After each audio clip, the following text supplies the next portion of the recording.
Bonjour, bienvenue, entrez.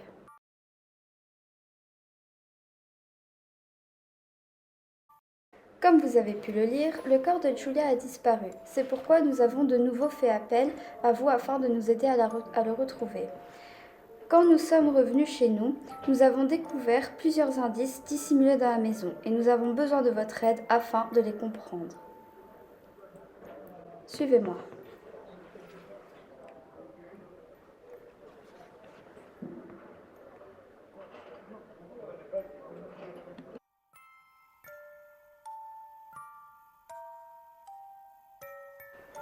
Nous voici dans la pièce de l'apothicaire.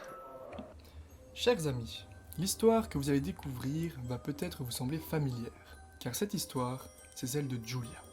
Mais parfois, il peut être intéressant de se replonger dans le passé afin d'en redécouvrir les vérités. Le carnaval de Venise bat son plein. Le doge et son épouse prennent part aux festivités accompagnés de leur fille Giulia, pour qui ces festivités sont l'occasion parfaite de faire tomber les contraintes sociales. Derrière les masques, le riche peut devenir pauvre, et le pauvre devenir riche. En effet, les apparences sont souvent trompeuses, et vous apprendrez tôt ou tard qu'un simple masque peut dissimuler bien des secrets. Nous sommes devant la boutique de l'apothicaire.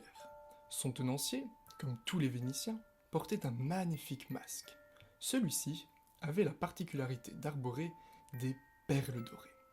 La nuit du meurtre de Giulia, je l'ai aperçu s'entretenir avec un étrange personnage portant une cape.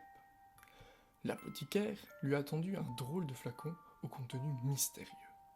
Et avant qu'ils ne disparaissent tous deux dans la nuit, j'ai pu reconnaître le peintre derrière sa cape.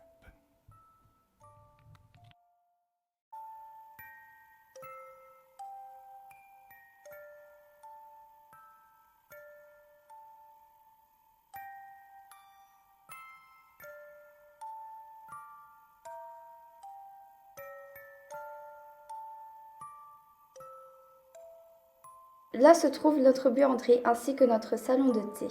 Malheureusement, nous ne pouvons vous accueillir car il y a encore les meubles d'hiver et nous sommes en pleine rénovation pour y mettre les meubles de printemps. De l'autre côté, vous pouvez apercevoir des masques conçus par les enfants de notre ville.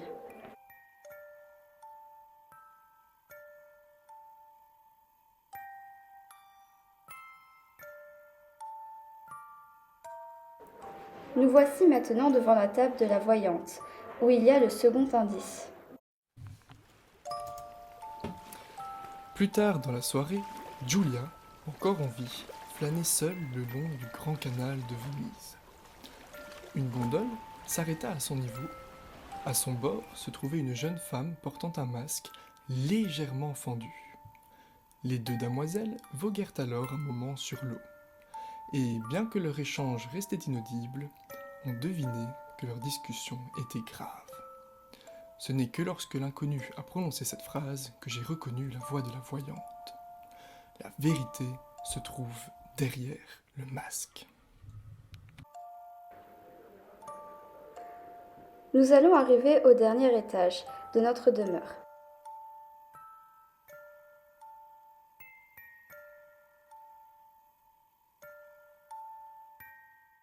Ici, vous pouvez rentrer et voir la chambre de notre défunte maîtresse Giulia.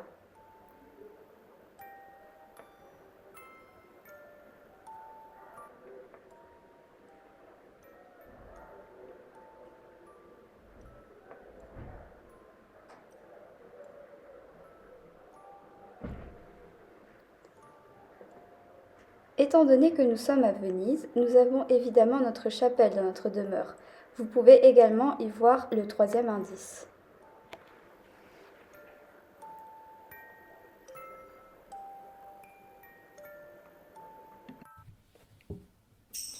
La dernière pièce du puzzle de cette sombre histoire est détenu par l'honorable évêque qui nous a fait l'honneur de sa présence au bal du doge. Bien que son masque, aux yeux cernés de rouge, recouvrait l'entièreté de son visage, Julia n'eut aucun mal à le reconnaître. Cette dernière cherchait à s'entretenir avec lui dans un endroit plus privé. Ce qu'elle avait à lui dire ne pouvait attendre. À l'abri des regards, derrière cet arbre imposant, Julia s'était penchée auprès de lui pendant de longues minutes, à l'issue desquelles elle laissa l'évêque méditer longuement sur cette phrase qu'il ne cessait de répéter. La vérité se trouve derrière le masque. La vérité se trouve derrière le masque. La suite de l'histoire, vous ne la connaissez que trop bien. Le corps sans vie de Julia a été retrouvé et le peintre a été accusé de son meurtre.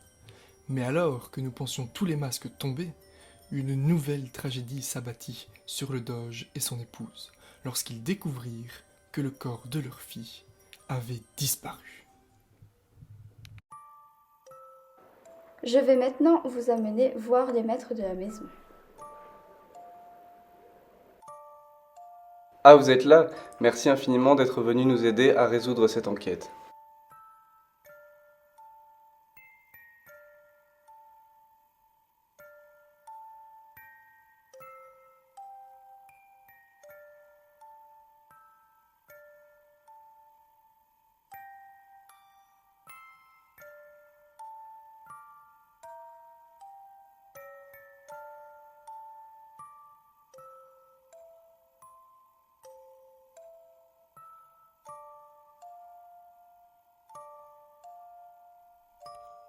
Oh, mais ne serait-ce pas le masque fendu, cerné de rouge aux perles dorées?